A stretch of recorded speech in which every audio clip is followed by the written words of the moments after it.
that alignment between shareholder, board, executive, staff, that everyone was absolutely in sync. And I've got that opportunity at Unity. I'm not going to waste it, because it's really difficult to get that alignment, and to have it is such a powerful opportunity and powerful boost to your business. Hi, I'm Belden Mankus. Welcome to the Purposeful Strategist, the podcast that shifts the conversation about purpose and strategy from what organizations should do to what business leaders are doing and what they've learned along the way. My guest today is Colin Fyfe, Chief Executive Officer at Unity Trust Bank, the Birmingham-based independent commercial bank. Unity Trust describes itself as the bank with a social conscience, supporting organizations that contribute community, economic, social, or economic benefit to society. Last year, the bank exceeded £1 billion of total lending for the first time in its 40-year history. Just over 45% of that went to organizations based in areas of high deprivation, and all lending contributed to the UN's Sustainable Development Goals. The lending delivered significant impact, including supporting over 7,000 jobs, 1,458 care home spaces, 1,225 housing units, and 472 daycare and education spaces for a range of users. I've invited Colin here today to discuss how purpose and strategy act together to drive Unity Trust Bank's success. Colin, welcome to the Purposeful Strategist podcast. Thank you, Belden. It's great to have you back. We had you on before and you were in a different role. Maybe we can just go straight into the question of purpose for a second. Your vision, at least as I understand it, is to become the bank of choice for socially minded organizations in the UK, and your mission is to help create a better society. If you take those two together, do they kind of capture your purpose, or would you say the purpose is something different? No, they capture it very well, Belden, and I'm very fortunate that the bank was set up with that real clarity, and it wasn't just a marketing slogan that was used. It was written into the Articles of Association of the bank. And 40 years on from that moment, that purpose is as strong as it ever has been. And it's quite a draw for staff. Many of them who've grown up in banking, who've enjoyed the world of supporting commercial organizations, and see the opportunity to have a real tangible difference that they can make on a daily basis. Really enjoying how that purpose runs all the way through the bank. You mentioned a number of people who've joined the bank came from a commercial banking background. You yourself have. I wonder if you could just tell us a little bit about your journey that took you to Unity Trust. Yes, I worked for quite a number of years with the National Australia Bank Group. So the brands in the UK, Clydesdale, Yorkshire, a couple of brands in Ireland, and got an absolutely fabulous grounding in a number of things, the world of business and the many sectors that form that, and people, the people that I've worked with over the years. That really was a tremendous foundation. I took a role as Chief Executive of Darlington Building Society in the northeast of England, and then Hinckley and Rugby in the Midlands. I was a Chief Executive there as well. So two mutual organisations where purpose is also extremely important. A different ownership structure, which really supports that. And I think if you blend together my banking background, which was predominantly in commercial, and then the chief executive roles, Unity Trust was the icing on the cake, because that blend of purpose and supporting commercial organisations as well as charities and social organisations was very compelling for me.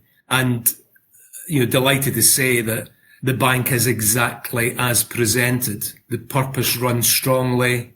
The culture supports that purpose. Yeah, we want to do good things with the customers in the UK. And if I've got it right, the bank was founded in 1984, so a few years ago. Clearly, it's been going strongly for a good long time, and it was founded by some trade unions and the co-op bank. Are they still sort of the owners, or has the ownership changed? And if so, what difference has that made? So the co-op bank are no longer involved.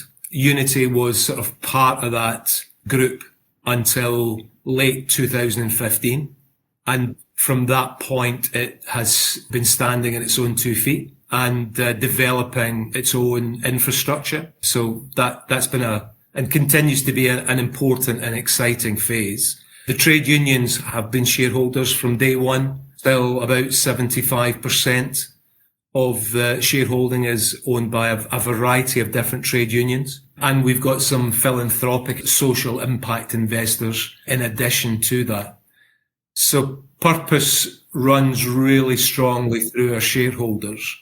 And I must admit it has been really enjoyable working with them and understanding what is their motivation. I know that there will be other different types of shareholders who will ask for the highest return they can possibly get on their investment. That's understood. That's a very well used model. My shareholders will ask for better service, keep enhancing the service to the customer. They'll also ask for better conditions and growth opportunities for the staff. And does that lead to profitability for the business? The shareholders want to continually strengthen the bank. So instead of taking the money out, the shareholders typically will be comfortable leaving it in so that we are continually building the bank, strengthening the proposition, and ultimately having a bank that they can be very proud of.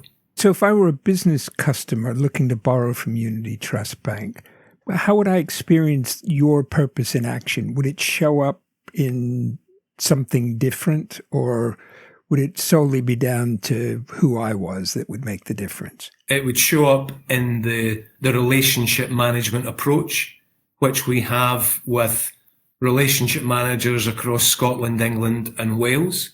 That support locally is very much part of our purpose. It would also show up where we would not only understand the business, its plans, its risks, we would also want to understand the impact that it delivers. So we will track, measure, we will report the social impact to help individuals, communities, other organisations. That is probably our main difference, where we will not look at lending opportunities where we cannot measure and track that positive social impact. So we keep our capital to support those type of organisations across the UK, rather than spreading it too thinly and not being able to support the businesses that have got really good opportunities to follow their own purpose. I see you're wearing the United Nations Sustainable Development Goals pin. Is that just random chance, or is that a key part of what you're doing? It is a key part of what we do. We look at all of our lending, every single penny, and align it to the UN Sustainable Development Goals. We're very strong on that. We have a number of other frameworks that we use to demonstrate the value of social impact. It's called the ABC of social impact investing, which we follow and report against. And increasingly, we are creating models for our own environmental impact and supporting our customers to think about their environmental impact. Becoming an important area for us as individuals, but also obviously businesses have got to think that through. That's an area that we are active in and will continue to support the market as that retrofitting type of activity grows in the years ahead. One of the things you sort of just touched on there is the extent to which Unity Trust helps its customers kind of raise their game about what they're trying to do, either being able to measure their impact better or even increase the impact. To what extent do you actively try to do that? Or is it more it happens tangentially sometimes? You're absolutely right. That in essence is our business model. So we help other organizations to further the values, the purpose that they have. We are always on the lookout for businesses who have got that same mindset, and they can fall within certain sectors. So the healthcare sector, they are always helping people, and therefore that is one of our key areas of support. The many different forms of social housing are important to us, and a lot of social housing providers at the moment thinking about energy efficiency, affordability for the tenants who live in their properties, education and the attainment levels of young people in particular and how that can be developed and progressed. Charities who, have got a myriad of different areas that they're focused on. There are good businesses in all parts and in all sectors. And also we're very keen to look at areas of deprivation. If there is an area which has maybe had a disappointment, a larger business closing, if we can support another business to come into that area and support the local economy, support the local jobs market, that's also in our thinking. So it's a really rewarding outlook to have. And we are also typically dealing with really good people because their values are really strong about their purpose. Our values and our purpose are really strong. You bring that together and it actually makes the job so much more enjoyable with that alignment. This may be a slightly sort of technical question, but I imagine in a fairly straightforward commercial bank, the lending decision, I'm sure, is never easy, but it seems to me it's sort of got one set of tram lines you're traveling down, which is, are we going to make money on this? How do you make credit decisions when you've got multiple things you've got to grapple with? So one of the things that we did, that predates me, Belden, but was in terms of an application for credit, it's not only about risk and it's not only about return, it's also about impact. So risk, return and impact sit side by side in our assessment. So that at my executive table, I've naturally got the finance function, the risk function, the commercial function and others. I've also got the impact function with an equal voice to make sure that we have got that balance in how we look at the lending opportunities. At Unity, impact is side by side with risk and return, and it works well that way. One of the thoughts is, if you've got your business model designed in a way that it makes going after your purpose easy in the sense of, you don't have this sort of tug between we're trying to make money and we're trying to do something else. It seems like it makes it a lot easier to go after your purpose. And it feels like from, kind of who owns you and what are they looking for, some of the machinery you use to drive the business, the structure you've got set up all lines up with that. I guess I've hoped for many years that I could be in an organization where that alignment between shareholder, board, executive, staff, that everyone was absolutely in sync. And I've got that opportunity at Unity. I'm not going to waste it because it's really difficult to get that alignment, and to have it is such a powerful opportunity and powerful boost to your business. So yeah, thoroughly enjoying that. So if I've got it right, you're developing a new next 5-year strategy. Be interesting to hear what process you're using and where you are in that process. Yeah, well, we did it this year with a much more inclusive piece of work than probably I've been able to do in the past. There's always a risk when you talk strategy with many people because everyone has their own opinion. But I've found it really energizing to talk very openly, work very openly get teams to work on it outside of myself and my executive team. And we're just ready to present the final plan to our board. One of the other ways we thought about it was using the theory of change, which is quite strong, certainly in the social impact world. And the theory of change has helped to almost simplify how we think and how we talk about our strategy. So we take the savings from people who want a good rate of interest and they want their money to work hard and deliver social impact. We find the corresponding borrowers who have got a purpose and an ambition in terms of how they will further their own business focus. We support them with that deposit money, and then we track the value that's delivered, whether that's, housing more people, helping more people with their health, just simplifying it that way, and then thinking about the messaging internally and externally has been really useful. And sometimes taking your strategy back to its core to then, enhance it from there is very useful. So, enjoyed doing that. And just on the 1st of January 25, our 5-year plan that will take us to 2030 will kick off, and away we'll go. If I can just ask a couple of questions about it. You said it was inclusive. How did you include people? What were some of the tools or processes, activities that you engaged in to make sure people were included? Yeah, so we set up some of our leadership team to come together, and most of those sessions were led by them.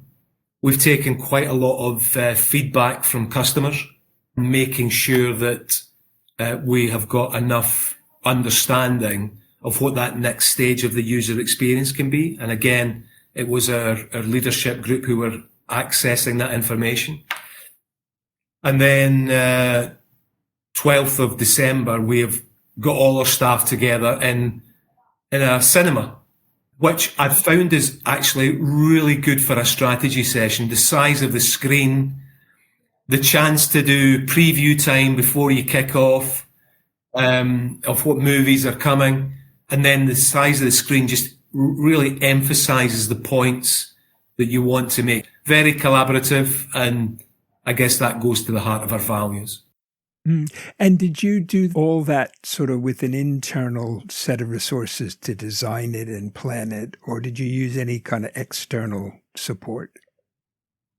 No, we did it ourselves, and I believe there's a place for both, but I think it depends where you are in your sort of business maturity and the business cycle. There are quite a number of new people at Unity, and I felt that there was an opportunity to bring together and galvanise our plan. And I didn't want to almost dilute that by having an external party potentially be seen as, well, that's their plan that they have given to us. So, did it in-house, and we'll see how we do it in future years.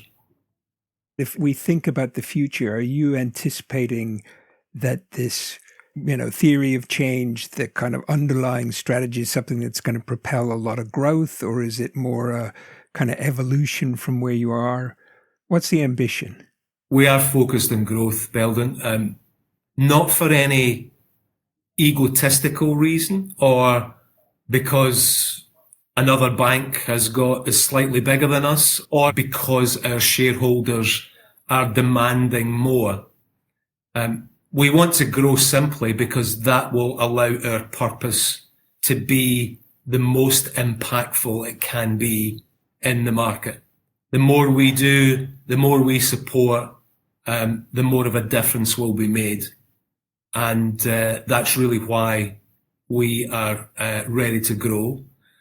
Since we left the cooperative bank in 2015, we've been building out the capability to offer different propositions and to therefore bank different businesses and organisations.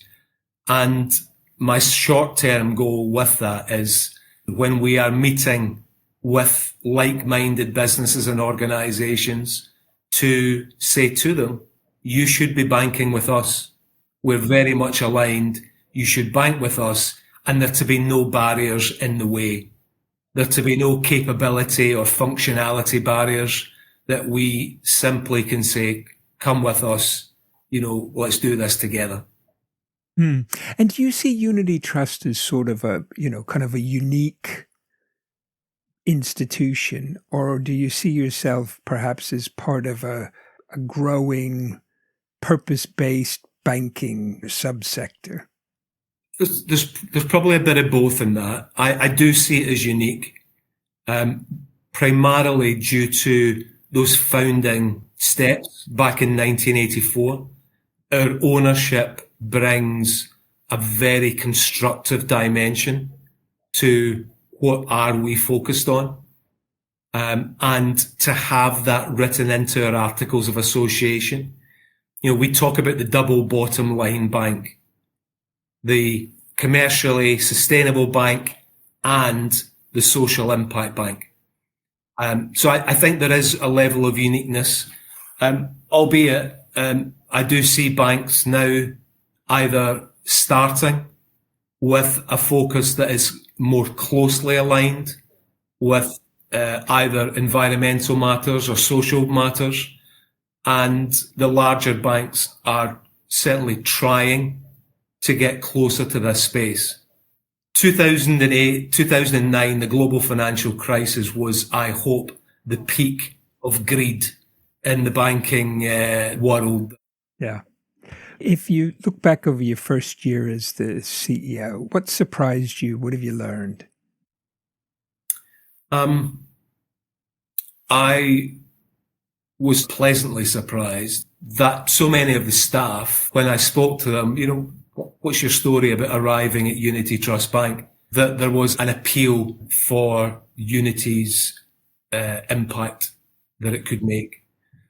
And that a man and a woman is rock solid in the business.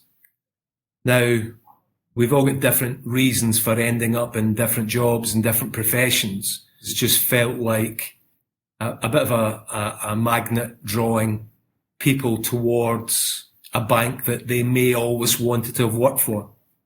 That's been really enjoyable. Probably the other area, and maybe not a surprise, but the other area that's been newer for me was shareholder relationships.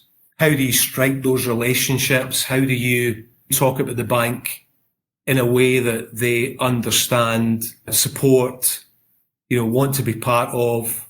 That's been really interesting this year, and is obviously a real continuous journey of discussion and, helping to understand where the bank is and where the shareholder is in their aims for that investment. You've touched on a topic there that I think a lot of CEOs in businesses that are set up to be sort of for profit, that's their reason to exist, often I think nowadays are grappling with, which is they're often torn between the things that have to do to maximize profit, particularly maximize profit in the short term, and what they think is probably the right thing to do. And often that ends up being need to either have a different conversation with the shareholders I've got or need to have different shareholders. I just wondered if you had any thoughts in and around that topic. Yeah, I do, Belden. And I recognise those circumstances, and typically who suffers is the customer. That is improving because the regulators have got a closer eye on the situations where there is harm to customers and how they are treated, the outcome of their banking relationship. And that has been very important in how the unintended consequences of maximisation of profits can, unfortunately, have got a propensity to impact the most vulnerable in those circumstances. I'm glad to say that that is changing. I think we will Still, we will never rest on that point because there is a tension at times between maximising profits and providing the service that, is required. I think we probably just need to look at the branches of banks and building societies, which have reduced hugely. And I guess that tells a story of, are we working with the customers or are we focused on the profit? An interesting balance to be struck between the two, which we and many others are trying to achieve that. Yeah. Any advice you might give to other CEOs as they think about purpose and strategy for their own organization? Yes, probably in the context of, first year in the job, there is a temptation to grab it all and say, okay, I'll do this. In some respects, we're all trying to prove ourselves in some shape or form. Resist that temptation.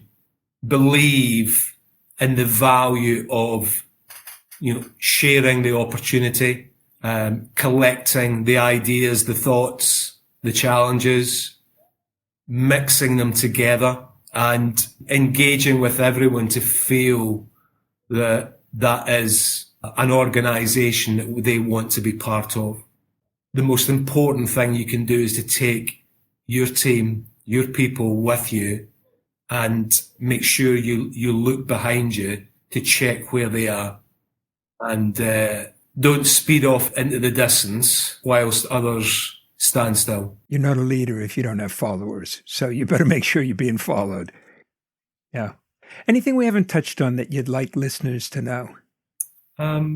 Maybe just emphasising a point about how energising it is to have that alignment in a business. It's common sense. If you're pulling in different directions, that tension holds you back. But when you're absolutely aligned, you're moving through that water, cutting through that water really sharply. And it's not an easy thing to do. And, it's precious to have those moments, those times when it's the case. But seek it out, look for it, try and get there, and enjoy it when you do. Yeah. Anything you'd like to ask me?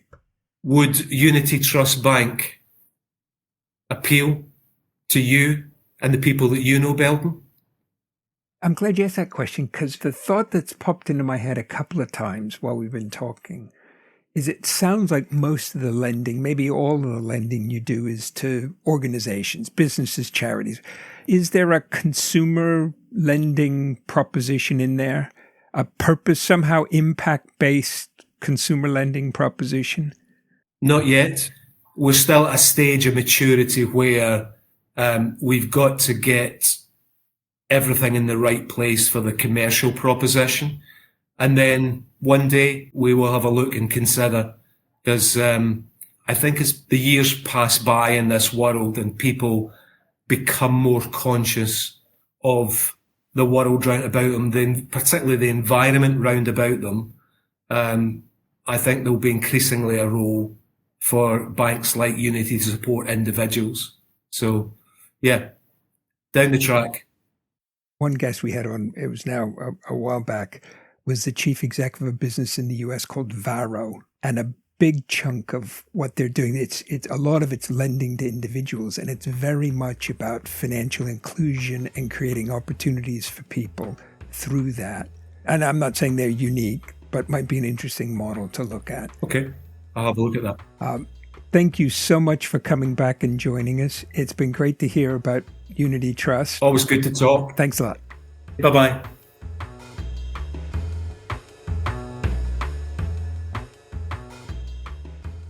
Thank you for joining us for this episode of The Purposeful Strategist. In addition to being available on our website, you can find us on Apple Podcasts, Spotify, and Google Podcasts. If you enjoyed this episode, please do follow us and leave us a 5-star review. It helps others find the podcast. Thanks again, and join us soon for the next episode of The Purposeful Strategist.